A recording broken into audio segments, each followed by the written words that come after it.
All right, guys, so welcome back to my channel. Today I'm going to be showing y'all a boat that I just bought. As you can already tell, it's already behind me, but I picked this thing up from a guy in Jessup, and it's got some things that I want to kind of go over and redo. I've already kind of did a couple things off camera. Didn't think about it till after, already done it, and then it's kind of like, well, maybe should have filmed that, but it's a little too late now. So anyways, I'm just gonna kind of go over this new boat with y'all and kind of give you the purposes of why I bought it. So let's get into it.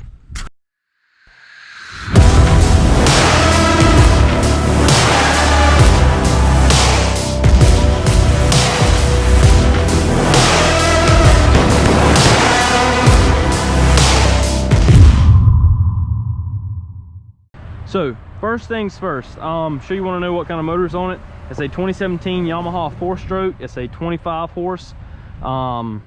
Of course, it's a tiller steer. I was really looking at some stick steer boats for being on the river so much, but this came up at a price that I couldn't say no to. So anyways, since I've gotten it, I've actually taken and putting on a transom saver on it. Yes, that's one of the things I didn't have on video, but I put on a transom saver. I was tired of the motor just bouncing, trying to go back into the river. It's got a 6-gallon fuel tank. I want to clean up most of this wiring that's over here on this side of the boat.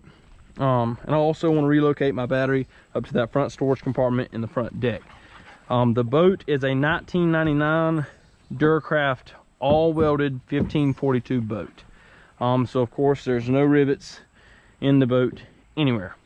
And one of the things that I'm really wanting to do with this boat is I'm actually wanting to get another Millennium Marine seat like I've got here to replace that one. The boat has a light bar, a fish finder. It's got LED lights on the inside here. I'll probably take a picture of that at night so y'all can see that. And of course, navigation lights. He's got a whole switch panel wired up down here. That's the light bar up front. That's my navigation lights. He had that wired up for a bilge pump, but I don't have a bilge pump. And that is the lights on the inside of the rail here. It also has a cigarette lighter port and USB ports. But so the whole thing with my wife, of course, this is not a pretty boat. This is a river boat, but my wife wanted carpet in here, and I did too.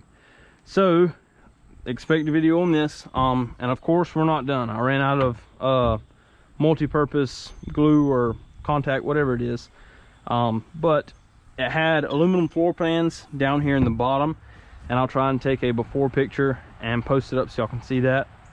But anyways, the aluminum floor pans in the bottom above all the ribs. So I actually pulled both of those out. It was this one here and that one there. We pulled both of them out, wrapped them in carpet, glued them down and everything. And this middle bench here will pull out. We pulled it out and got it on both sides. This side here, we didn't get that side over there, and the top, as you can see. So we've still got to carpet that. I'm going to carpet that whole bench and this whole front deck area. So this is some of our limb lining equipment. But anyways, there's a storage compartment up here. It's got a place for a pedestal seat. So I'm actually going to take this light bar off. As you can see, it's just held together with a zip tie and a self-tapping screw that isn't even in there good. But we needed to run it on the river late one night, so we just fixed it up so where it would. But anyways, that's gonna be changed out. I'm gonna put a little nicer light bar up front and get it securely mounted. I've had to replace the U-bolts here that hold this piece on. It was loose, so I tried to tighten up the front one and it broke. So I went ahead and got new bolts. I've got to tighten up my jack stand here and put another jack on it. Let's see what else. Oh, okay, so the hubs on this trailer. The guy said that he had put new hubs on it. Not trying to bash him in any kind of way, but he said he put new hubs and new tires on it. As you can tell, the tires do look kind of new. But whoever put these hubs on did not tighten them down all the way. So as you can see, I can take and kind of grab a hold of it, and you can see how it shakes. I've got it on a jack back here, but see how it kind of shakes? That hub is going bad. So I'm actually going to try and take this piece here, will thread off. So I'm going to grab a big pair of channel locks, thread that off, tighten up my castle nut, put my pin back in it, and that should fix this side. My other side, I wasn't so lucky with. as you can see, I've already got my tools here and I've already replaced it. I've got to wash it. But here's what I wound up replacing it with the first time before I realized exactly what I had done. So this is a 5 lug, and as you can tell, I've got 4 lug. I bought the wrong ones at Tractor Supply. They fit on the same size spindle, and I put it on, realized it, went back and bought 4 lugs. So anyways, I also have a spare 4 lug and I have a spare 5 lug. But I went ahead and replaced this side because the old one was bad. We honestly couldn't even find the bearing that went in it. So as you can see, that's what was on there when we pulled it off. It had a seal. We've kind of disregarded that over there for the time being. But anyways, this whole hub assembly, I really could have put new bearings in it, repacked them with new grease and a new seal. But I just wanted to know exactly what I had. I want to know that nothing was scarred up too bad, so I went ahead and bought brand new hubs. And like I said, I have another one in the truck as a spare. I also want to take and put some like side runners here on the side, so that way whenever I'm actually loading the boat from the river or lake, wherever I'm at, that I can actually, you know, guide the boat up in here pretty easily. Because right now, whenever I take and load the boat, I'm actually having to get off after I'm out and everything, reposition it on my trailer, make sure it's just right, you know, so everything will work with that. So that'll also be coming probably in a future video. Like I said, we've already done the carpet. I have a Garmin fish finder on here, and I don't necessarily use it for finding fish. I more or less use it for the easy fact of telling depth. With running the river, I really need to know what depth is where, and it helps me with setting limb lines. But anyways, I don't think that the motor has a whole lot of use on it.